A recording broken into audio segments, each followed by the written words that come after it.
vale de una vez! Esto que vais a escuchar en los próximos minutos cambia por completo la película que muchos os habíais montado sobre Uruguay en este Mundial 2026. Fuera de cámaras, lejos de los micrófonos oficiales y muy lejos de los comunicados de la Federación, lo que hemos descubierto va a recorrer España entera. Y los aficionados al fútbol sudamericano, preparaos, porque esto os afecta directamente.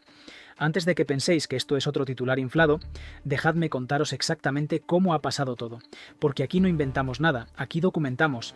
¿Cuántas veces habéis visto a un capitán plantarse contra su propio seleccionador horas antes del partido más importante de su vida? Exacto, ninguna. Pues nosotros ya tenemos la respuesta, y lo que viene va a dar mucho que hablar. Si no queréis perderos exclusivas que nadie más se atreve a contar, ya sabéis lo que toca. Suscribíos y darle al like, porque esto no para aquí. Estamos a pocas horas de que todo explote. Lo que vais a escuchar en los próximos minutos va a cambiar completamente todo lo que creíais saber sobre la eliminación de Uruguay en este Mundial 2026. Porque esto no es la historia de una selección que pierde 3 partidos y se va a casa. No. Esto es la crónica de un hundimiento que llevaba meses gestándose en silencio, de una guerra que estalló justo en el peor momento posible, de un vestuario partido en dos, de un capitán que se levantó contra su propio entrenador horas antes del partido más importante del torneo, y de un técnico que, lejos de ceder, respondió tomando una de las decisiones más polémicas que se recuerdan en un mundial en años. Hablamos de Uruguay, la celeste, la garra charrúa, un país de apenas 3,5 millones de habitantes que durante décadas ha plantado cara, de tú a las grandes potencias del fútbol mundial, 2 Copas del Mundo en el palmarés, semifinalistas en múltiples ocasiones, una de las selecciones con más historia mundialista del planeta, y en este Mundial 2026, eliminados en fase de grupos. Así, sin pasar de la primera ronda. Pero lo que os voy a contar hoy no es solo el resultado. Lo que descubrimos nosotros, a diferencia de otros que se quedan repitiendo lo que sale en la tele o copiando teletipos de agencia, es lo que pasó de verdad dentro de ese vestuario, lo que se dijo, lo que se rompió y lo que ya no tiene arreglo. Los protagonistas de esta historia son dos. 2 hombres que en teoría tenían que empujar en la misma dirección y que han terminado el torneo sin dirigirse la palabra. El primero, Federico Valverde, capitán de Uruguay, titular indiscutible del Real Madrid, uno de los centrocampistas más completos y más valorados de Europa en los últimos años. Un futbolista construido con sudor, con esfuerzo, con humildad, partido a partido, desde que era un chaval que soñaba con llegar a lo más alto. Valverde no es el tipo de jugador que habla por hablar, no es el tipo de jugador que monta escenas en los vestuarios. Y precisamente por eso, que sea él el que ha protagonizado una rebelión abierta contra su seleccionador, os tiene que decir algo muy, muy importante sobre la situación que se vivía dentro de ese grupo. El segundo, Marcelo Bielsa, 73 años, técnico argentino, una de las figuras más respetadas y al mismo tiempo más controvertidas de la historia reciente del banquillo sudamericano, el hombre que dirige su 5ª Copa del Mundo, el estratega que ha marcado a generaciones de futbolistas con su exigencia física y su obsesión táctica, el técnico que en el Athletic Club, en el Olympique de Marsella, en el Leeds United, dejó una huella imborrable, ganándose el respeto de medio continente por su entrega absoluta al trabajo diario, pero también el entrenador que, allá donde ha estado, ha generado siempre el mismo patrón, la misma historia, una exigencia física y mental tan brutal que tarde o temprano termina desgastando la relación con parte de sus futbolistas, como una olla a presión, como una bomba que puede explotar en cualquier momento. Y en Uruguay esa bomba explotó en el peor momento posible, en las horas previas al partido decisivo contra España, con la celeste llegando a ese encuentro con 2 empates contra Arabia Saudita y contra Cabo Verde, con la obligación matemática de ganar para seguir viva en el campeonato, con toda la presión del mundo encima. Y fue exactamente en ese contexto cuando todo saltó por los aires. Quedaos conmigo hasta el final, porque lo que vamos a contar minuto a minuto es lo que pasó en esa reunión que estalló en el vestuario uruguayo. ¿Por qué Bielsa tomó la decisión de sacar a su propio capitán del campo en pleno partido contra España? Y cómo todo ese conflicto interno terminó reflejado en un partido durísimo, lleno de patadas, de tarjetas y de una expulsión que certificó la salida de Uruguay del Mundial por la puerta de atrás. Pero todavía falta lo mejor, porque para entender la magnitud real de todo esto hay que empezar por el principio, por lo que pasó en esas horas previas al partido, por lo que se dijo dentro del vestuario cuando nadie, supuestamente, estaba mirando.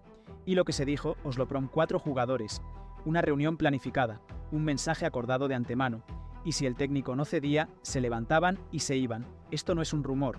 Esto es lo que ha trascendido a través de varios medios uruguayos y os lo cuento tal y como pasó porque los detalles aquí son importantes. Sergio Rochet, el portero, Manuel Ugarte, centrocampista, Rodrigo Bentancur, también centrocampista, y Federico Valverde, el capitán. Los 4 principales referentes del vestuario de la Celeste se sentaron cara a cara con Marcelo Bielsa para trasladarle, sin filtros, su malestar con la gestión del equipo. No fue una charla en el pasillo, no fue una sugerencia educada como el que pide un café en el bar de la esquina. Fue una reunión planificada, con un objetivo claro, con un mensaje que los 4 habían acordado transmitir de forma conjunta y contundente. Los 4 juntos, frente a Bielsa. Y el primer punto que pusieron encima de la mesa fue la exigencia física de los entrenamientos.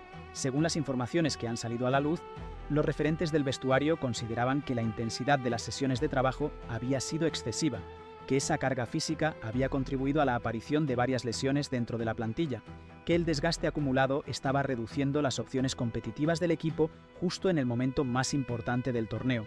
Pusieron incluso un ejemplo concreto, el entrenamiento previo al amistoso contra Estados Unidos, donde Uruguay había sufrido una dura derrota. Aseguraron que esa sesión los había dejado sin respuesta física durante el propio partido, sin piernas, sin nada. Pero el conflicto no se quedó solo en lo físico, porque estos 4 futbolistas no fueron a quejarse simplemente del cansancio. Fueron con una propuesta táctica muy concreta sobre la mesa para el partido contra España. Querían un bloque bajo, querían defender con orden y salir al contragolpe, aprovechando la velocidad de sus delanteros para hacer daño a la espalda de una defensa española acostumbrada a tener el balón. Una estrategia clara.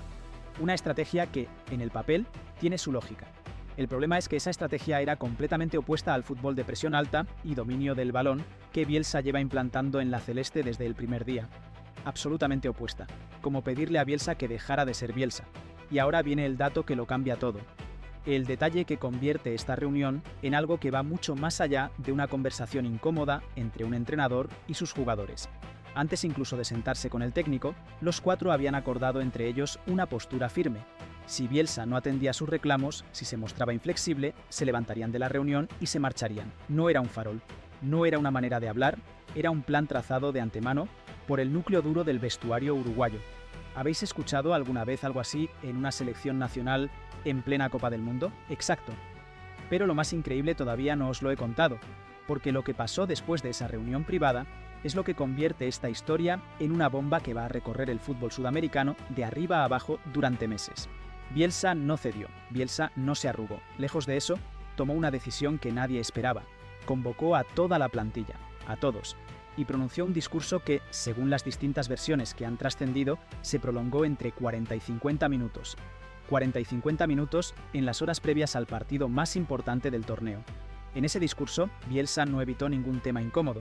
Recordó episodios de tensión del pasado, como la polémica decisión de dejar fuera de la convocatoria mundialista a Luis Suárez y a Naitán Nández, 2 nombres históricos del fútbol uruguayo. Les recordó que en aquellos momentos también había percibido intenciones de parte del grupo de sacarlo del cargo, y, para reivindicar su trabajo, mencionó nombres propios como Sebastián Cáceres y Maximiliano Araujo, futbolistas en cuya evolución asegura haber sido de Termin Pensad un momento en lo que significa eso.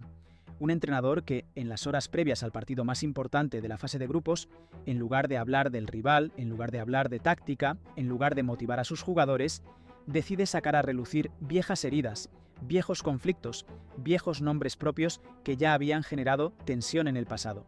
Eso no es un discurso de cohesión, eso es un discurso de defensa personal. El discurso de un técnico que siente que su continuidad está en juego y que decide plantar cara antes de que la presión termine sacándolo del cargo. Y sobre lo táctico, Bielsa fue taxativo. Uruguay jugaría en espejo frente a España, exactamente la estrategia que los jugadores habían pedido evitar, sin concesiones, sin negociación. Bielsa siendo Bielsa hasta el final. Y ahí es donde la reunión llegó a su punto de máxima tensión, porque cuando el entrenador hizo una pausa, después de más de 40 minutos hablando, parte del grupo comenzó a levantarse de sus asientos, a levantarse y a irse. En ese momento, José María Jiménez, uno de los pocos jugadores que se mantuvo del lado del cuerpo técnico durante todo este episodio, intentó frenar la estampida con una frase que resume perfectamente lo que se estaba viviendo en esa sala. No, muchachos, no nos tenemos que ir, nos está hablando, está terminando de hablar el técnico. Algunos se quedaron, otros, según las informaciones, abandonaron la sala. Un vestuario roto. en las horas previas al partido más importante del torneo. Pero todavía falta lo mejor, porque hay un tercer elemento dentro de esta crisis que añade todavía más profundidad personal al conflicto, y que cuando lo escuchéis os va a quedar clarísimo que esto no era un problema nuevo, esto venía de lejos. Apareció el nombre de Ronald Araujo. El defensor central llegaba al partido contra España arrastrando una lesión que lo había marginado de los 2 primeros partidos de la fase de grupos. Según las informaciones que han trascendido, Araujo se sentía en condiciones físicas de jugar, se sentía listo, pero Bielsa tenía previsto alinear a Guillermo Varela en su posición, y esa decisión generó un malestar que Araujo no se molestó en disimular. La frase que se le atribuye, expresada por escrito según la fuente uruguaya, fue esta: «Ojalá Dios quiera que pasemos, pero esto ya no se aguanta más». Esto ya no se aguanta más. Viniendo de un futbolista de la relevancia de Ronald Araujo, esa frase deja muy poco margen para la interpretación. El malestar dentro del vestuario no era cosa de 1 o 2 jugadores aislados, era un sentimiento mucho más extendido de lo que la Federación Uruguaya estaba dispuesta a reconocer públicamente. Y ahora pensad en Federico Valverde, pensad en su figura dentro de todo este conflicto, porque lo que está pasando ahora no cae del cielo. Meses atrás, cuando Luis Suárez lanzó críticas públicas contra Bielsa por el ambiente de trabajo dentro de la Celeste, fue precisamente Valverde quien salió en defensa de esas palabras. El capitán uruguayo declaró textualmente que lo que dijo Luis es todo verdad, jamás mintió, no exageró en ningún momento. Y explicó que los referentes del vestuario debían hablar con el técnico para, en sus propias palabras, seguir creciendo. Aquellas declaraciones fueron la primera señal, la primera grieta visible, un capitán que, públicamente, legitimaba el malestar de una figura histórica como Suárez contra su propio entrenador. Lo que ha pasado ahora, con la reunión de los 4 referentes y el discurso de 40 minutos, no es una sorpresa. Es la confirmación definitiva de algo que llevaba meses fraguándose en silencio dentro de ese vestuario. Y ahora pensad, un momento, en lo que significa, en términos prácticos, que sea precisamente el capitán del equipo. La figura llamada a ser el puente entre el vestuario y el cuerpo técnico, quien encabece una rebelión abierta contra su seleccionador. El hombre que debería unir, dividiendo. El hombre que debería calmar, liderando la tormenta. ¿Cómo se juega un partido de mundial con todo eso encima?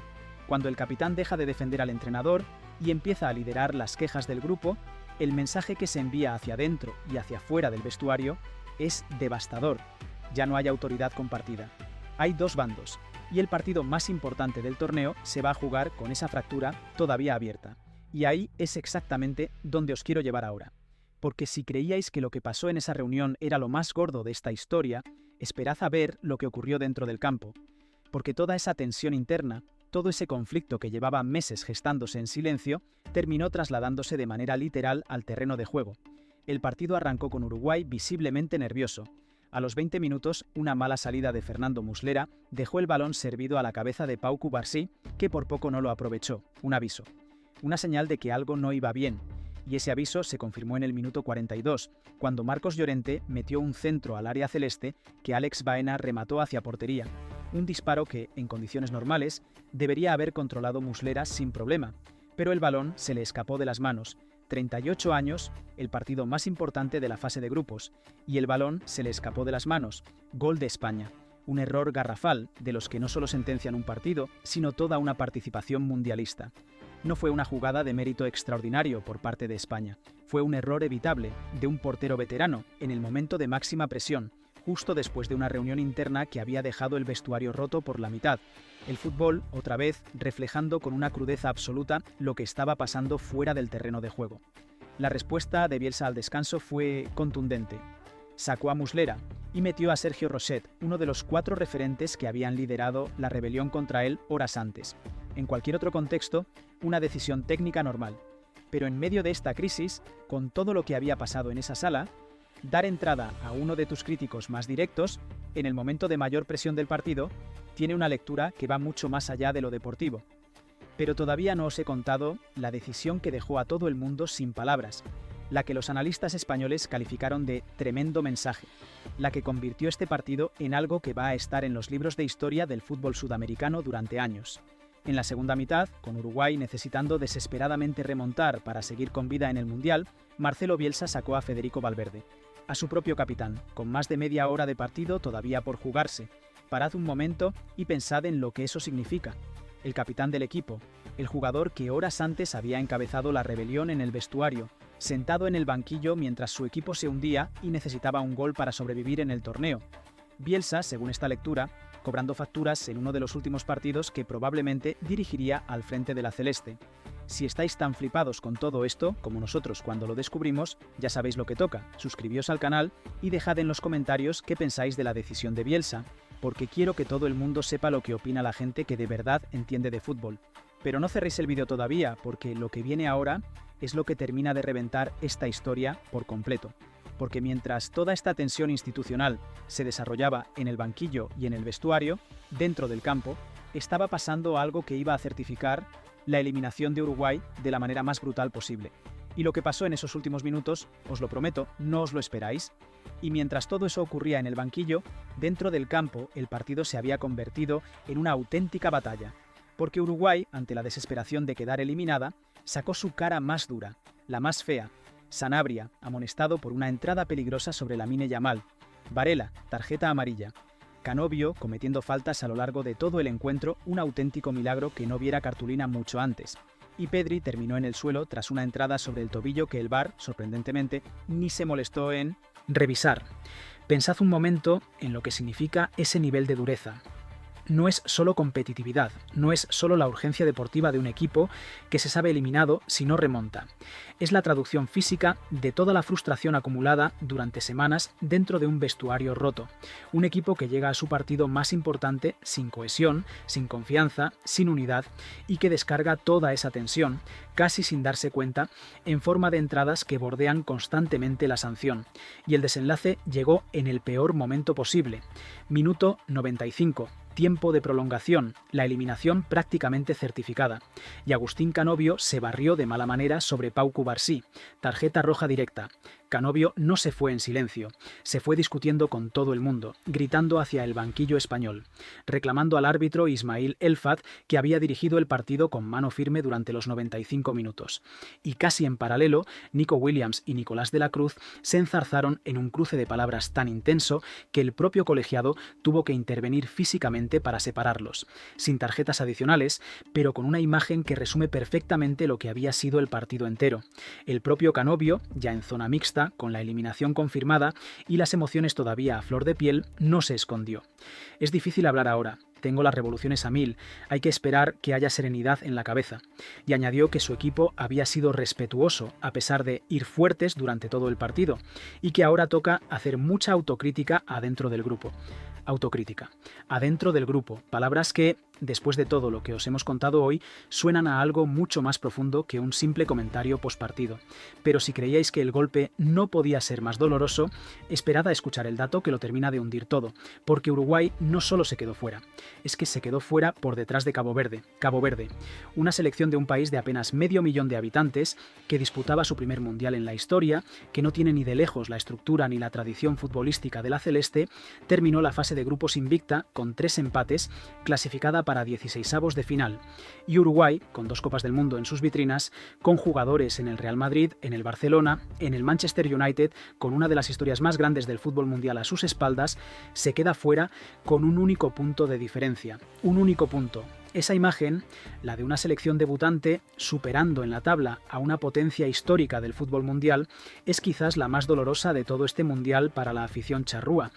Pero todavía hay un elemento más en esta historia que no hemos contado, y que cuando lo escuchéis vais a entender por qué esto no termina aquí, ni mucho menos. Y ahora pensad en los que tienen que volver a casa con todo esto encima. Federico Valverde regresa al Real Madrid. Al Real Madrid, que está en pleno proceso de reconstrucción de su proyecto deportivo, vuelve después de haber liderado una rebelión contra su seleccionador y después de haber sido sustituido en pleno partido decisivo en lo que todo el mundo ha interpretado como una represalia personal. Esa es la mochila que lleva Valverde de vuelta a Valdebebas. Ronald Araujo vuelve al Barcelona con la sensación de haber sido apartado de la titularidad en el partido más importante de su selección estando físicamente disponible. Bentancur y Ugarte regresan a sus clubes ingleses con la misma sensación que comparte todo el núcleo duro del vestuario, la de haber perdido un mundial que, sobre el papel, su talento individual les permitía haber afrontado con muchísimas más garantías. Y ahora quiero pararme aquí un segundo, porque si estáis viendo este vídeo es porque vosotros ya lo veíais venir. Los que lleváis meses siguiendo esto desde que empezó a sonar el nombre de Luis Suárez en este conflicto, los que cuando lo comentabais en los grupos de fútbol os decían que era simple ruido mediático sin fundamento real, los que sabéis que este canal es el sitio donde se cuenta lo que los grandes medios, con sus dependencias económicas y sus acuerdos con las federaciones, no se atreven a contar nunca con esta claridad. Si vosotros también estáis hartos de que los medios de siempre miren para otro lado, cuando la historia incomoda a alguien con poder, suscribíos al canal y dejad en los comentarios qué pensáis de todo lo que está pasando con Uruguay, porque quiero que se vea lo que opina la gente que de verdad entiende de fútbol. Y ahora el dato histórico. Porque esta eliminación no es una eliminación cualquiera. Esta es la peor fase de grupos de Uruguay en un mundial desde Japón y Corea 2002. En sus 15 participaciones totales en la Copa del Mundo, solamente su actuación en Alemania 1974 resulta peor que la de este 2026. 0 victorias, un único gol a favor en 3 partidos y una eliminación que llega acompañada de la imagen más dañina posible. Un vestuario fracturado, un capitán enfrentado a su entrenador y un técnico que, según fuentes cercanas a la Federación Uruguaya, podría no continuar en el cargo ni siquiera un mes más, independientemente de cómo hubiera terminado este partido. Ese es el detalle que lo cambia todo. Un dirigente de la Asociación Uruguaya de Fútbol, que prefiere mantenerse al margen del enfrentamiento abierto con el técnico, ha llegado a coincidir, desde una mirada estrictamente deportiva, con la postura táctica defendida por los jugadores. Y la misma fuente estima que Bielsa dejará el cargo en menos de un mes, sin importar el resultado contra España, es decir, la eliminación no es la causa de la posible salida de Bielsa, es solamente la confirmación pública de una decisión que, en los despachos, ya estaba prácticamente tomada antes de que sonara el pitido inicial en Guadalajara. Lo que le ha pasado a Uruguay en este Mundial 2026 no es solamente una mala fase de grupos, es la crónica de una ruptura que se veía venir desde hace meses, construida ladrillo a ladrillo, con cada discurso de 40 minutos, con cada sustitución polémica, con cada tarjeta roja en el descuento, con cada frase filtrada desde el vestuario. Y ahora, con las cámaras de todo el mundo puestas encima, ya no hay manera de esconderlo. Pero lo que todavía no os he contado es lo que pasa ahora, lo que viene después de la eliminación. Porque la guerra dentro de la Federación Uruguaya no termina aquí. De hecho, en algunos sentidos, acaba de empezar. Vamos a cerrarlo. 3 puntos. Claros. Contundentes. Para que os quede grabada la magnitud de todo lo que hemos contado hoy. Primero, horas antes del partido decisivo contra España, 4 referentes del vestuario uruguayo, liderados por su capitán Federico Valverde, encararon a Marcelo Bielsa en una reunión que terminó con parte del grupo abandonando la sala tras un discurso del técnico de más de 40 minutos. 4 jugadores, una reunión planificada y un vestuario que se rompió en 2 antes de salir al campo. Segundo, esa fractura interna se trasladó al terreno de juego con un partido durísimo marcado por un error decisivo de Muslera, por la sustitución de Valverde con media hora todavía por jugar y por una tarjeta roja a Canovio en el descuento que certificó la eliminación de Uruguay del Mundial 2026. Todo en un solo partido, todo en 95 minutos. Tercero, esta eliminación no es un episodio aislado. Es la peor fase de grupos de Uruguay desde 2002 y llega acompañada de fuentes internas que aseguran que Marcelo Bielsa podría abandonar el cargo en menos de un mes, independientemente del resultado, independientemente de todo. 3 frentes abiertos, un solo vestuario roto y una selección histórica del fútbol mundial que se va de este Mundial 2026 no por falta de talento, sino por una guerra interna que ningún resultado en el campo pudo disimular. Y ahora quiero que hagáis algo. Pensad en ese amigo uruguayo que todavía no termina de entender por qué su selección se va tan pronto de este Mundial. Pensad en ese culé o ese madridista que quiere saber en qué estado emocional vuelve Valverde al club después de todo esto. Pensad en ese grupo de WhatsApp donde el fútbol se debate de verdad. Mandadles este vídeo ahora mismo, porque esto es exactamente el tipo de contenido que los grandes medios, con sus dependencias económicas y sus acuerdos con las federaciones, no se atreven a contar nunca con esta claridad. Aquí no hay selecciones a las que defender por contratos publicitarios.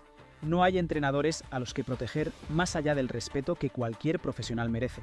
Solo fútbol contado con honestidad y sin filtros.